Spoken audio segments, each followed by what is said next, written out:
Today, Voices from Oxford has the privilege of talking to the chairman of Elsevier and also the president of the International Publishing Association, YSG. So, YS, how on earth did you get into your present position as chairman of, what is it? It's at least one of the biggest, if not the biggest, academic publisher. Right. Well, thank you for having me, first of all, today. What a privilege.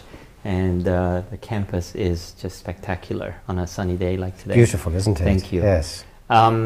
Yes, chance is the only way I can describe it. Pure luck. I don't believe you. Oh. I think along the way I may have worked pretty hard to get here, but the path was not planned. No, right.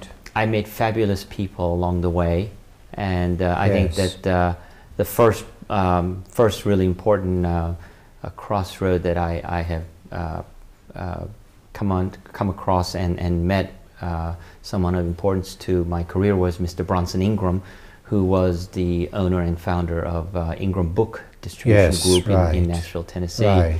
I used to be a banker, and then it was in IT, and he placed me into the book distribution business. Right. From where I learned and met with all the leaders of the publishing industry in America and the rest of the world. Yes. Just fell in love, When I was a student in both high school and college in America, English was my third or fourth language, and I was intimidated by reading. Your fourth language? Right. I mean, I started out with French and Korean, Japanese, and so I was intimidated to read these very sophisticated literary books. Yes. And so I wasn't that close to books then, even though I wanted to read more. But when I came to the industry in 1996, I mean, all the books were available, and I was reading practically, almost one a day, 300 books a year. Right, yes. And fell in love with the industry. Yes. Fell in love with the people there in the industry, the authors, the agents, the publishers, the distribution network, the booksellers, and all that. So it was really by chance that I came here. So you met people at Elsevier? And so Elsevier, I moved over from Random House. Yeah, you were first with Random House, right? Yes. And the same gentleman who also a very big brought publisher. me to Random House. Moved over to Elsevier, and I moved with him. His name is Eric Engstrom. He's currently the CEO of our Read Elsevier group. Yes. Well, it's actually a great privilege for me to interview about you about Elsevier, because, as you know, I've been an editor of one of your flagship journals ever since 1967. Right. And thank you. That's Progress in Biophysics and Molecular Biology, which has been, I think, and it was recognized also when it was with Pergamon Press as one of the top journals in the stable, as it were. Pioneering it. That's right. It pioneered the area. Yeah. That's absolutely right. So what I'd like to ask you, now that you are chairman of Elsevier, is this. Over that period of time, which is over 40 years, of course I've seen very large changes, as you must know, and they don't seem to have stopped. This seems to be a train that is running very quickly. So what do you think your vision is of where publishing is going? Because many of us, looking into the crystal ball, find it very difficult to see, particularly if one is an editor, trying to work out what is the best way forward for a journal, or indeed for book publishing. Where do you see this going over, say, the next 15 to 20 years? That's a great question, and I must admit that the crystal ball isn't as crystal as we would like it to be. It's a bit opaque. But there are certain things that I think we can predict. A few things that will change, and change even more rapidly. And most of it driven by the technology and adoption of technology. On the other hand, I think there are some fundamentals that will not change. Right. So if we start with the things that will not change, for example, I think that the role of editors, of publishers, to certify, to register, to disseminate, and then to preserve, those will not change. No, and they maintain standards. Exactly. Yes. And how or what tools we use to do that may get more efficient, more complicated, or more diverse, but the functions will go on. And it needs to go on, because in today's society, if anything, we are deluged by too much information. And editors like you are needed more than ever to filter, to select, to do the certification process. Yes, exactly. Yes. To attract people to tell their stories from their research and discoveries, but then to filter them, make sure that the best rises to the top, so that those who search blindly on a search engine on the internet, for instance, doesn't just get, you know, popularity ranking or whoever paid to rank at the top. So that will not change, and the same will happen with novels and poetry and travel guides and whatnot, because in today's world, technology allows every one of us to be an author.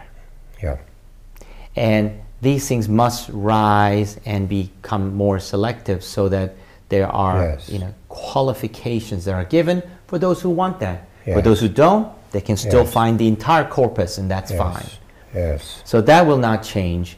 The way we disseminate has already changed. Of course. You show me your iPad before, or Galaxy. I carry my series of devices, as well as our laptops and computers.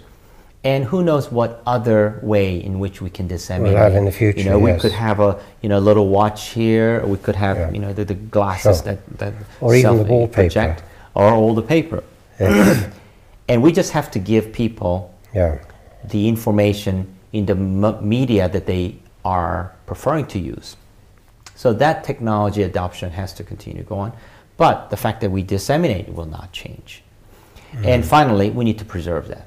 Because we don't want it to be a fleeting moment of thoughts. That's a very interesting question, because sometimes I worry about this. With the printed version, of course, there's the question, how long does the print last? But after all, the Royal Society has a journal going back to 1663. And I tell you, you can take those volumes out from the Royal Society's bookshelves. They're still perfectly readable. So if you've got the right paper and the right ink, you can keep it for a long time.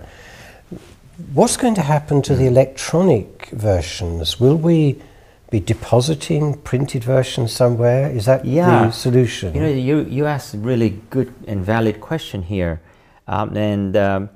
On one hand, we need to preserve the electronic version, because the electronic versions have so many advantages. You don't have to go anywhere to pull the book. You can access from anywhere you are, from your dining room, from your library, from the train, anywhere.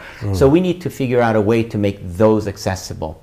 As technology is changing rapidly, unlike the printing technology, which has been here for 500 years, the electronic technology, digital technology is changing so rapidly, so the format in which we keep are changing. The things that you have you know, preserved from your lab days in the 80s in a format is not going to work today unless you have upgraded it. Of course. So, or retro preserve them. So we need to continue to play the role of making sure that the versions are accessible versions going forward. And at some point in time, I hope that that version change slows down a little bit, or at least it is in such generic way that it doesn't need to be changed all the time. The transfer from one technology base to another becomes more smooth, as it were. More subtle. And so we will do that. On the other hand, I asked this question actually yesterday to the person who runs all of our operations, saying, what happens if there is an electromagnetic field issue and it wipes out all the digital zeros and ones? And he said, well, just for that, we keep copies, physical copies, in a dark room, no humidity, no windows, nothing. So properly archived. And it is actually archived.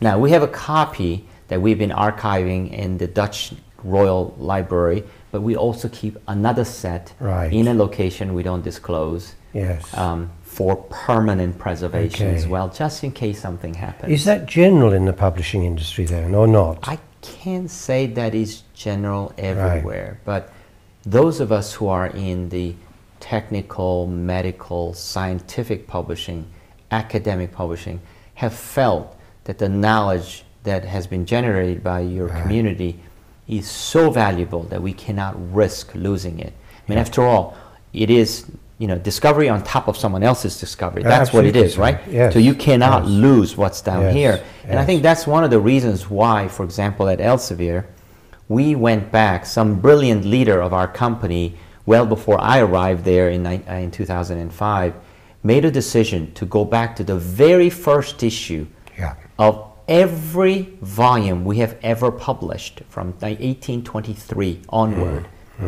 in a digital format, so that it's searchable, so it's preservable. All been converted. Completely converted more than a decade ago, and has been accessible to scholars worldwide in what we call back files.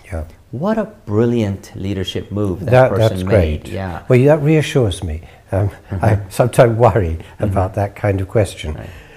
What do you see then as the role for, I mean, Oxford University, where we are holding this interview, is of course one of the deposit libraries. Yes, it is. Now, will that continue, do you think? Because that's also a function of preservation, isn't it? It is, and you know, we need to sit down from time to time to decide how many different deposits we really require. That's right. Because that is not cheap to do, to maintain, well, nor to even send the copies to be preserved. I think there is an ideal number somewhere. It's not one. And it's not 50. So somewhere in there are. Somewhere there has to be. And electronically, we have multiple versions because duplicating those are much less expensive. Indeed so we have multiple locations of our own data center, backup center, backup to the backup to the backup. You know? And then we give it to at least 3 other entities that are independent of us. Should something happen to Elsevier, then we want to make sure that doesn't risk those knowledge. So we have been the founding member of something called Clocks of Portico, as well as the Dutch Library, to deposit all of the electronic output of ours, books, journals, database, everything. So that should anything happen to Elsevier, you know, and knock on wood, it doesn't. It's still archived. And then that third party has access to it, so that it is not at risk. And in fact, that is the first issue I tackled when I came to Elsevier in 2005. To make sure that was done. The former president of Princeton University, Dr. Bill Bowen, and his colleagues at Ithaca in the US, it's an entity that started JSTOR, came and asked, you know, how should we deal with the electronic preservation? I know you have backups, but what about others? So we said, why don't we start this idea that you have, and a third party like you should start the backup. And they did. They started a company called Portico, or nonprofit entity, and we've been depositing everything, as have other scholarly publishers. Now, should anything happen, this nonprofit entity that is financially and resource-wise backed up by the Mellon Foundation has the entire collection for us. Now, you are president of the International Publishing Association. Does that have a role in this kind of area of ensuring that things are kept well? But what is its role? Yeah, we have a couple of key pillars in why we were formed over nearly 120 years ago. One is the promotion and the defending of the role of copyright. As a copyright as an incentive for authors and those who exploit the author's work for dissemination. The second is to promote freedom of expression, freedom to publish. Yes. You know, democracies don't happen without that freedom of expression. And we believe that we have a role to play, and we vigorously fight freedom to publish. And that's worldwide. In addition to that, we have roles in the standards, and this is one of the standards that we work on very, very diligently. We also want to make sure that our output of the publishing community is accessible, whether it is to those with visual handicap or hearing or other types of disadvantages, and we work on those as well. We work on making sure that we don't have utter proliferation of formats, so that nobody can actually exchange anything. Yes. You know, we discussed that there a is few minutes within ago. Elsevier. There's a kind of standardization format, isn't there? Yes. And then we make sure that that standardization goes to the other publishers, so that you, as a scholar, don't have to have 16 different ways to access these things. Indeed. So we do that as well. So, you know, and then we try to create a forum in which new types of publishing, particularly the digital publishing, can be properly discussed, and they can help each other with best practices. So those are the roles that we play amongst 50 plus nations that are represented with 60 different associations. Right. I've got one final question that I'd like to explore with you, and it's a very big one, and it concerns the academic world enormously. Open access. Yes. And I'm sure whenever somebody says that, there must be many, many ways in which you can approach what is obviously one of the biggest changes in academic publishing. I'd love to know your approach to the open access question. So I will speak that about Elsevier, for instance. Yes, of course. First. Yes. At Elsevier, we are very much pro open access, because publishing, the word publisher comes from the Latin word publicare. Exactly, yes. Publicare means to make it public. Exactly so, right? yes. That's our role. It's one of the four roles that I mentioned to you earlier as you know, uncompromisable, right? Sure. And the arrival of technology to our world, not just publishing world, but our daily lives, have really given us the challenge and the opportunity to do something that was not possible before. And at first, when technology arrived and the internet became a means of thinking that information is free, there was this initial move that, well, we should make everything free. Over time, the debate went on, and people understood that there's cost to quality. Of course. And then the debate has, you know, swung back to more the middle today, and then there were many creative ideas of how to make it happen. And our point has always been that there should be sustainability. If we don't sustain the publishing activity, one may have a brief point of delirious happiness, but then there's the darkness after that. It will decay. Exactly. And you see that, after all, with people who do self-publishing. Yes. They forget to do the index. They forget to properly proofread. Right. They forget very elementary things. Very elementary things that you and I take for granted. Yes, that's right. So there have been, you know, rise of many so-called pay-to-publish mechanism, which some people call it the gold open access, and some have been very responsible, others have not been very responsible. So we have had a good 10 to 15 years of debates, sometimes a bit personal and heated, and other times very rational and productive, where we're now arriving at a point where I think we have a consensus that open access is indeed good for everybody, and let's find a way to make it sustainable. Yes. So we have options to go and have a author pay model or sponsor pay model. We have the subscription model, which has been there for many decades and, you know, even century, which means user pay. And then some other people pay model.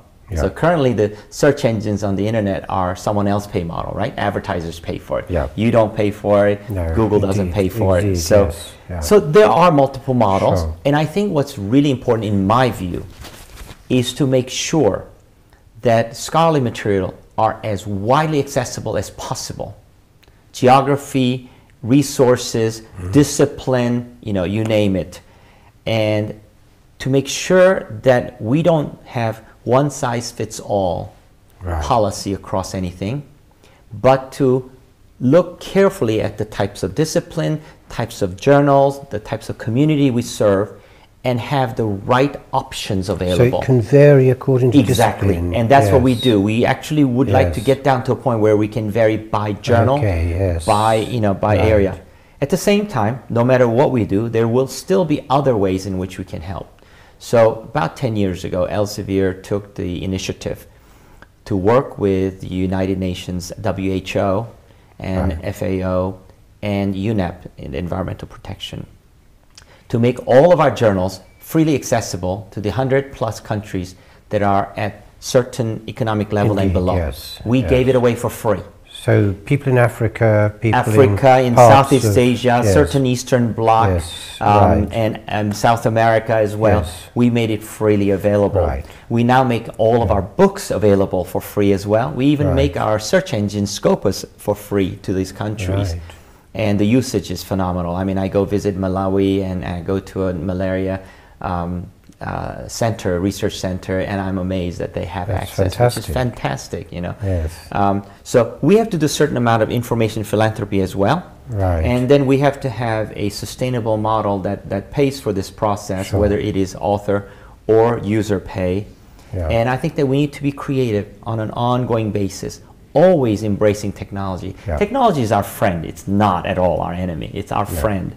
And technology allows us to do things in a scale that we weren't able to before. So I think that open access question is no longer a philosophical or ideological question. It is now down to nitty-gritty detail of how to make it work in a sustainable manner without having to be a one-size-fits-all. And I think it's going to work really robustly in the coming 5 to 10 years. I've one final throwaway question, I might call it, which is, you are a very energetic person. You obviously enjoy what you're doing. As you say, you're privileged to have had the chance to do what you're doing. What animates you? What keeps you going? Do you have particular hobbies, particular things you like doing which are outside the work that you do? Outside of work, I'm an avid sports person. So, you know, growing up, I played every sport from soccer or football in the UK, you call it. I was in taekwondo, I played volleyball, I played table tennis competitively, and then I picked up tennis, and more recently, you know, after I became an adult, having been a caddy for almost 10 years at golf, and golf is, you know, is a fabulous sport. It takes a lot of time, but it makes you do something that is most important to me, which is people. You know, when I spoke to you earlier about people that I have met in my professional path, and if I, you know, have a parallel to the people I've met because of sports and because of arts, it's, you know, that's what really rejuvenates me.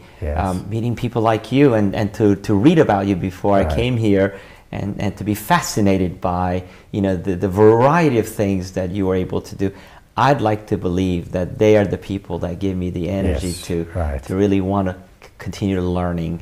I was telling my daughter, who just graduated from college or university, saying, boy, what I learned in those years in school compared to what I learned in even 1 year today, I think the latter way outweighs the former.